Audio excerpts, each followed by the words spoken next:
Saudara-saudari yang terkasih di dalam Tuhan Yesus, marilah kita berdoa untuk memulai membaca firman Tuhan dan merenungkannya pada hari ini.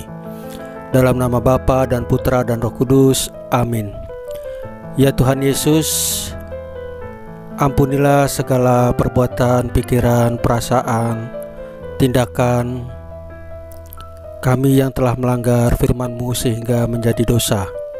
Engkaulah yang punya kuasa, ya Tuhan Yesus yang wafat di kayu salib untuk menghapus dosa-dosa kami. Engkaulah yang punya kuasa dengan kerahiman-Mu. Ya Tuhan Yesus, terima kasih untuk pemeliharaan dan penjagaan-Mu pada hari kemarin, dan terima kasih untuk nafas kehidupan. Engkau masih memperbolehkan kami untuk hidup dan melaksanakan firman-Mu dalam hidup kami sehari-hari. Ya Roh Kudus, hadirlah bersama kami saat ini untuk membantu, membimbing dan memimpin kami dalam membaca firman Tuhan Yesus, sehingga kami dapat mengerti dan melaksanakan dalam hidup kami sehari-hari. Amin. Dalam nama Bapa dan Putra dan Roh Kudus, amin. Tuhan bersamamu dan bersama rohmu. Inilah Injil suci menurut Lukas pasal 10 ayat 38 sampai dengan 45 dengan perikop Maria dan Marta. Ketika Yesus dan murid-muridnya dalam perjalanan, tibalah ia di sebuah kampung. Seorang perempuan yang bernama Marta menerima dia di rumahnya. Perempuan itu mempunyai seorang saudara yang bernama Maria. Maria ini duduk dekat kaki Tuhan dan terus mendengarkan perkataannya. Sedang Marta sibuk sekali melayani. Ia mendekati Yesus dan berkata, "Tuhan, tidakkah Engkau peduli bahwa saudaraku membiarkan aku melayani seorang diri? Suruhlah dia membantu aku." Tetapi Tuhan menjawabnya, "Marta, Marta, engkau khawatir dan menyusahkan diri dengan banyak perkara. Tetapi hanya satu saja yang perlu. Maria telah memilih bagian yang terbaik, yang tidak akan diambil daripadanya." Demikianlah sabda Tuhan. Terpujilah Kristus. Saudara-saudari yang terkasih di dalam Tuhan Yesus, keseimbangan hidup Maria dan Marta sungguh dekat dengan Yesus. Namun yang menarik adalah Yesus ingin memberikan pelajaran kepada kita bahwa karakter dari kedua wanita ini sangat berbeda. Ketika Yesus datang, Maria duduk manis mendengarkan Yesus mengajar, sedangkan Marta sibuk melayani.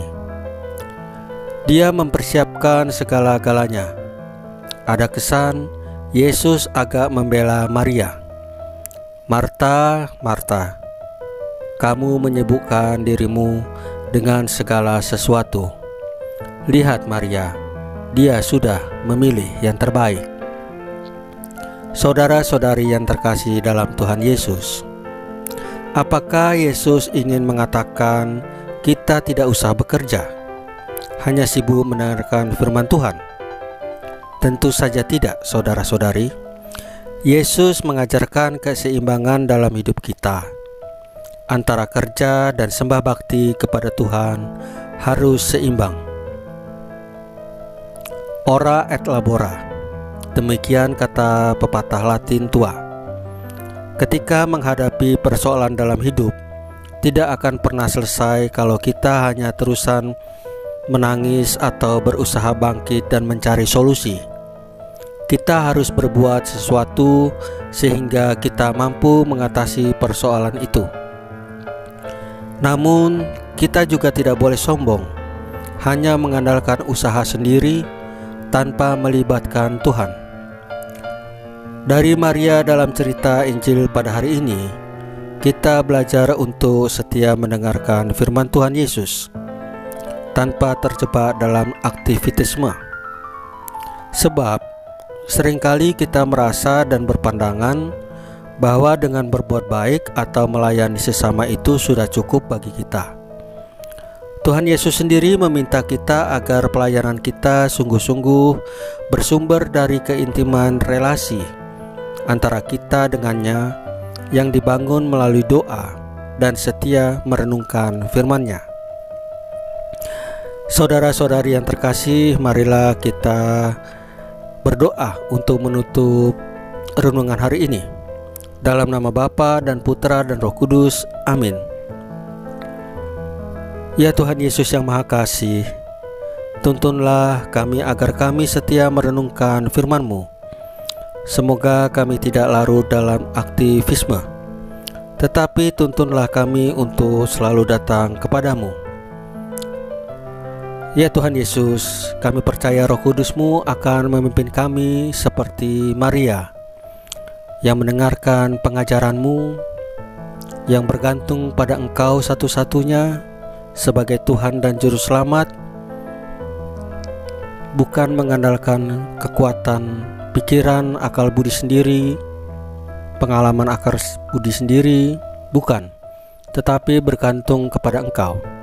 Kami mohon ya Roh Kudus, semoga Engkau selalu hadir dan mengajar kami dan mengingatkan kepada kami bahwa masih ada Tuhan Yesus yang punya kuasa atas segalanya di dalam hidup ini. Kami harus bergantung kepada Tuhan Yesus sebagai otoritas tertinggi. Terima kasih Roh Kudus atas penyertaan-Mu selama ini, dan kami percaya Engkau selalu menuntun kami sampai Tuhan memanggil kami. Amin. Dalam nama Bapa dan Putra dan Roh Kudus, amin. Saudara-saudari yang terkasih dalam Tuhan Yesus, bacaan firman dan renungan hari ini sudah selesai.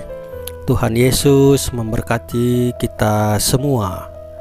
Amin.